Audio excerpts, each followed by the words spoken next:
जैसे कि 3.2 का 5वां जो सवाल है बाबू, इसमें आयत पर आधारित यह प्रश्न है। जिसे हम लोग को याद होना चाहिए कि आयत का परिमाप होता है 2 इंटू लंबाई प्लस चौड़ाई। अब आयत का अर्ध परिमाप का मतलब है कि उसका आधा परिमाप क्या होगा, तो आधा का मतलब होता है कि उसमें 2 से भाग करना।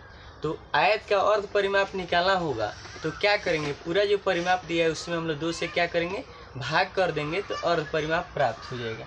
जैसे सवाल है कि एक आयताकार बाग जिसकी लंबाई चौड़ाई से 4 मीटर अधिक है का अर्ध परिमाप 36 मीटर है। बाग की विमाएँ ज्ञात की, यानी बाग का विमाएँ का मतलब है कि लंबाई और चौड़ाई ज्ञात करना है।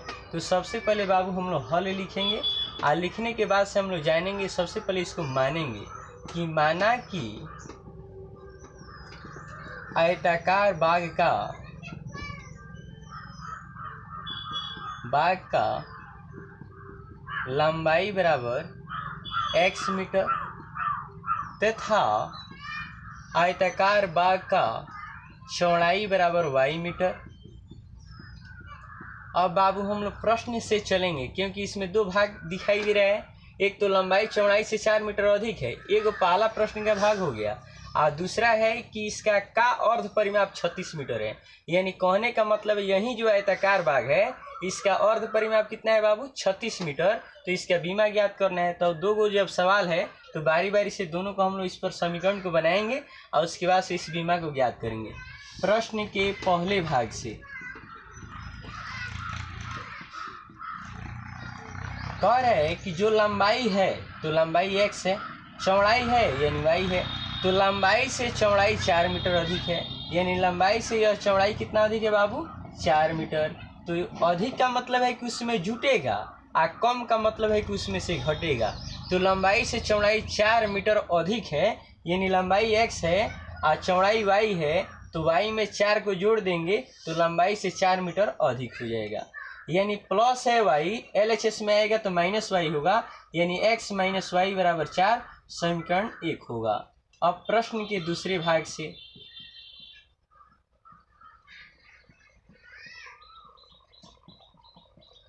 जैसे कि यहाँ पर सवाल है कि अर्ध परिमाप 36 मीटर है, तो आयत का न है अर्ध परिमाप, तो लिखेंगे आयत का परिमाप।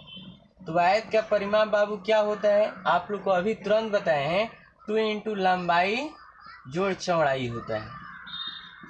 तो यहाँ आयत का परिमाप है, लेकिन अर्ध परिमाप होगा तो इसमें 2 से हम लोग क्या करेंगे, भाग करेंगे। अब यहीं पर लिख दें आयत का अर्ध परिमाप, क्या लिख सकते हैं बाबू, आयत का अर्ध परिमाप, तो इसमें 2 से भाग करेंगे। तो चलिए यहीं पर हम लोग इसी समीकरण को बनाएंगे। तो आयत का यहाँ पर अर्ध परिमाप हम लोग लिख दें, इसके अलावा दूसरा बनाने की कोई आवश्यकता ही नहीं पड़ेगा। आयत का अर्ध परिमाप, जब अर्ध परिमाप यहाँ बाबू होगा तो इसमें हम लोग क्या करेंगे, 2 से भाग कर देंगे तो आधा हो जाएगा। अब देखिए तो आयत का अर्ध परिमाप कितना है बाबू, 36, तो यहाँ 36 हम लोग लिखेंगे। और यहाँ पर क्या है, 2 है तो 2 हो गया। लंबाई है तो लंबाई बाबू कितना हम लोग माने हैं, x, तो यहाँ x लिखेंगे। प्लस है तो प्लस दे देंगे। चौड़ाई है तो चौड़ाई के मान y है तो y दे देंगे। अब बटा यहाँ 2 है तो 2 दे देंगे। 2 से 2 जब कैंसिल होगा तो 36 बराबर x प्लस वाई होगा, यानी x प्लस वाई भी 36 के इक्वल होगा। यह समीकरण हम लोग का 2 हो गया। अब हल करेंगे तो समीकरण 1 तथा 2 से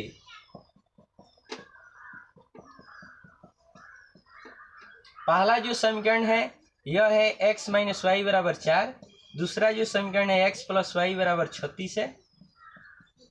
यानी कहने का मतलब इस मान को हम लोग ज्ञात करेंगे तो यह y जो है माइनस में है और सेकेंड समीकरण की जो y है यह प्लस में है, तो बाकी सब ऐड होगा तो x और x को जोड़ेंगे तो 2x होगा, 4 और 36 को जोड़ेंगे तो 40 होगा।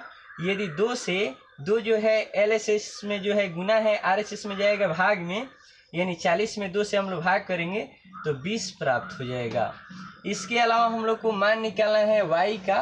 अब तो x के मान हम लोग प्राप्त कर ही लिए, अब निकालना है y के मान। तो समीकरण 1 में x का मान रखने पर समीकरण 1 है x माइनस वाई बराबर 4 दिया है, इसमें x के स्थान पर बाबू हम लोग क्या रखेंगे, 20 रखेंगे। तो 20 माइनस वाई बराबर 4 होगा। देख रहे हैं जो 20 है ये LHS में प्लस है, RHS में जाएगा तो माइनस होगा, यानी 4 - 20 करेंगे बाबू, यानी -y बराबर 4 में से 20 जाएगा तो बाबू आप लोग को पता है कि -16 आएगा, यानी y के मान 16 हो जाएगा। यानी इसको हम लोग मीटर में कहें तो लंबाई का मान यानी x है, यानी 20 मीटर प्राप्त होगा, यानी लंबाई बराबर यहाँ बाबू हम लोग लिखेंगे x मीटर, यानी लंबाई के मान 20 है तो 20 मीटर हो गया। चौड़ाई, तो चौड़ाई हम लोग y मीटर माने हैं बाबू, तो चौड़ाई का मान क्या है 16 है तो 16 मीटर प्राप्त हो गया, इसका मान हम लोग को प्राप्त हो गया।